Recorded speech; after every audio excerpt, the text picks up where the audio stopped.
Hello guys. അപ്പോൾ ഇന്നുണ്ടല്ലോ ഒരു നൂലുകെട്ടിന് പോവാണ് കേട്ടോ. ഞങ്ങളെ വീട്ടിൽ നിന്ന് ഇറങ്ങി ഞങ്ങളുടെ വീട്ടിൽ നിന്ന് ഒരു 10-15 കിലോമീറ്റർ ഉണ്ടാവും കേട്ടോ മേമയുടെ വീട്ടിലേക്ക്.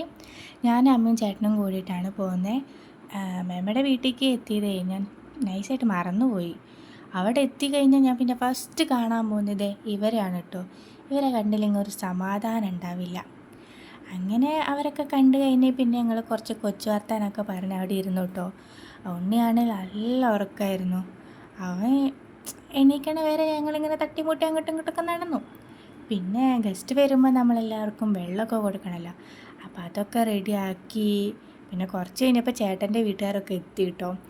പിന്നെ ആളും ബഹളവും ഒക്കെ ആയിരുന്നു. അമ്മ അങ്ങനെ അവർക്ക് വെള്ളമൊക്കെ കൊടുക്കാൻ വേണ്ടിയിട്ട് പോയി കട്ട്ലേറ്റ് കൊടുക്കാൻ. അതാണ് കോമഡി. കട്ട്ലേറ്റ് കൊടുക്കാൻ പോയിട്ടേ പുള്ളിക്കാരി കട്ട്ലേറ്റ് കൊടുക്കാണ്ട് അവിടെ ആയിരുന്നു സംസാരിക്കാൻ നിൽക്കരുന്നു. എന്ത് പറയാനാ. അങ്ങനെ പിന്നെ ചടങ്ങിൻ്റെ ടൈമായിട്ടോ. ചടങ്ങിനെ പറ്റി എനിക്ക് പ്രത്യേകിച്ചൊന്നും അറിയില്ല. അതുകൊണ്ട് നിങ്ങളങ്ങോട്ട് കണ്ടോ, അതായിരിക്കും നല്ലത്.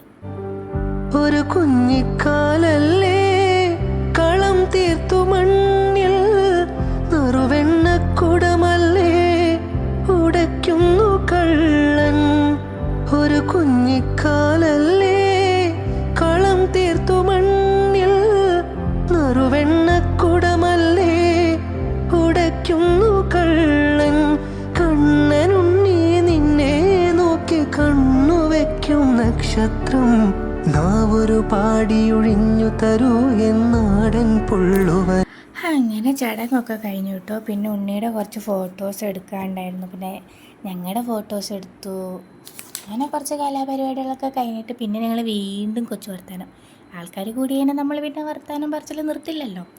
അങ്ങനെ അതൊക്കെ കഴിഞ്ഞപ്പോൾ പിന്നെ ഞങ്ങൾ ഫുഡൊക്കെ കഴിക്കായിരുന്നു കേട്ടോ. കുറച്ച് കഴിഞ്ഞപ്പോൾ ഫുഡൊക്കെ കഴിച്ച് കഴിഞ്ഞ് ഞങ്ങൾ നൈസായിട്ട് ഇറങ്ങി വീട്ടിൽ നിന്ന്. കാരണം എനിക്ക് ഹോസ്റ്റലിലേക്ക് പോകണം. അപ്പോൾ അമ്മയും ചേട്ടനും എന്നെ ഒരു ബസ് സ്റ്റാൻഡിൽ ഇറക്കിയിട്ട് അവർ നേരെ വീട്ടിലേക്ക് പോയിട്ടാണ്. അവർ നേരെ വീട്ടിലേക്ക് പോയി. പിന്നെ ഞാനാണെങ്കിൽ ബസ് കിട്ടുന്ന അവിടെ അങ്ങനെ നിന്ന്. പിന്നെ ബസ് വന്നപ്പോൾ ബസ്സിൽ കയറി നേരെ ഹോസ്റ്റലിലേക്ക് പോയി. അപ്പോൾ നമുക്ക് അടുത്ത വീഡിയോയിൽ കാണാം. Tata, bye bye.